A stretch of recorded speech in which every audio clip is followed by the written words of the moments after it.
بسم اللہ الرحمن الرحیم۔ صدقہ دینا مسلمانوں کے درمیان ایک اچھی عادت اور ادب شمار ہوتا ہے۔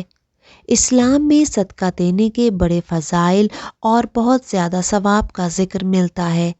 صدقہ جنت کے دروازوں میں سے ایک دروازہ ہے۔ صدقہ اعمال صالحہ میں افضل عمل ہے اور سب سے افضل صدقہ کھانا کھلانا ہے۔ صدقہ قیامت کے دن سایہ ہوگا اور اپنے دینے والے کو دوزخ کی آگ سے بچائے گا۔ صدقہ اللہ کے غضب کو ٹھنڈا کرتا ہے اور قبر کی گرمی میں ٹھنڈک کا سامان ہے۔ میت کے لیے بہترین ہدیہ اور سب سے زیادہ نفع بخش چیز صدقہ ہے۔ عالم برزخ کے تمام مراحل کی آسانی کے لیے صدقہ بہترین چیز ہے۔ قیامت کے روز صدقہ کرنے والے کا چہرہ مسرور اور تازہ ہوگا۔ صدقہ قیامت کی ہولناکی سے بچائے گا۔ صدقہ دینے والا بہترین لوگوں میں سے ہے اور اس کا ثواب ہر اس شخص کو ملتا ہے جو اس میں کسی بھی طرح سے شریک ہو۔ صدقہ دینے والے کے لیے بڑے اجر اور کثیر خیر کا وعدہ ہے۔ خرچ کرنا انسان کو متقین کی صف میں شامل کر دیتا ہے اور صدقہ کرنے والے سے اللہ کی مخلوق محبت کرتی ہے۔ سب سے پہلے ہر پاک اور حلال مال سے صدقہ نکالنا چاہیے۔ بہتر یہ ہے کہ صدقہ مخفی طور پر دیا جائے۔ صدقہ دیتے وقت نیت خالص ہونی چاہیے۔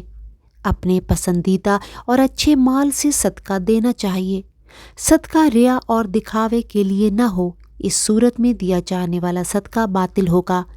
خداوند کریم نے قرآن پاک میں 2 قسم کے صدقے کو بیان کیا ہے۔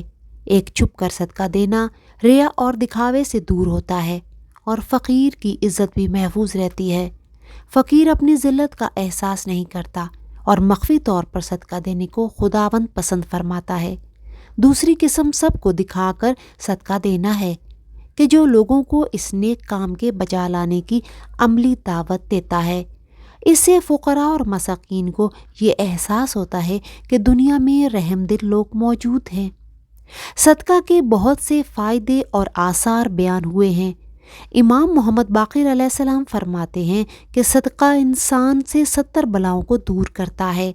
معصومین علیہ السلام کی حدیث میں بیان ہوا ہے کہ اپنے بیماروں کا علاج صدقہ سے کرو، یہ فقر و فاقہ کو دور کرتا ہے، یہ پل صراط سے گزرنے میں مدد دے گا۔ امام علی علیہ السلام فرماتے ہیں کہ 6 گروہ کے لیے بہشت کی ضمانت لیتا ہوں۔ ایک وہ مرد جو کوئی چیز صدقہ دینے کے لیے الگ رکھتا ہے لیکن مر جاتا ہے تو وہ اہل بہشت ہے۔ دوسرے 5 گروہ درج ذیل ہیں: بیمار کی عیادت کرنے والے، جہاد کرنے والے، حج گزار اور وہ لوگ جو نماز جمعہ اور نماز جنازہ کی ادائیگی کے لیے گھر سے نکلیں اور گھر واپس آنے سے پہلے فوت ہو جائیں تو ان کے لیے بہشت ہے۔ امام جعفر صادق علیہ السلام کا فرمان ہے کہ 2 لوگوں کے درمیان صلح کروانا بھی صدقہ ہے۔ اس کام سے اللہ بہت خوش ہوتا ہے۔ اسی طرح کسی ضرورت مند کو قرض دینا، دوسروں کو علم سکھانا اور اچھی اور مفید باتیں لوگوں کو بتانا، برائی کو ترک کرنا، پیاسے کو پانی پلانا، کمزور لوگوں کی مدد کرنا، اپنے گھر والوں سے مہربانی اور حسن سلوک سے پیش آنا بھی صدقہ ہے۔ صدقہ دینے کے فوائد سننے کے بعد آپ اس کے فضائل کو اپنی روح اور اپنے قلب میں اتار رہے ہوں گے۔ یاد رکھیے کہ حدیث نبوی صلی اللہ علیہ وآلہ وسلم ہے کہ اچھی بات کو آگے پھیلانا بھی صدقہ ہے، لہٰذا صدقے کے اس سلسلے کو اپنی زندگی میں جاری رکھیے۔ ویڈیو پسند آنے پر سبسکرائب، لائک اور شیئر کریں اور بیل آئیکن کو لازمی پریس کر دیں تاکہ آنے والی تمام ویڈیوز آپ کو موصول ہوتی رہیں۔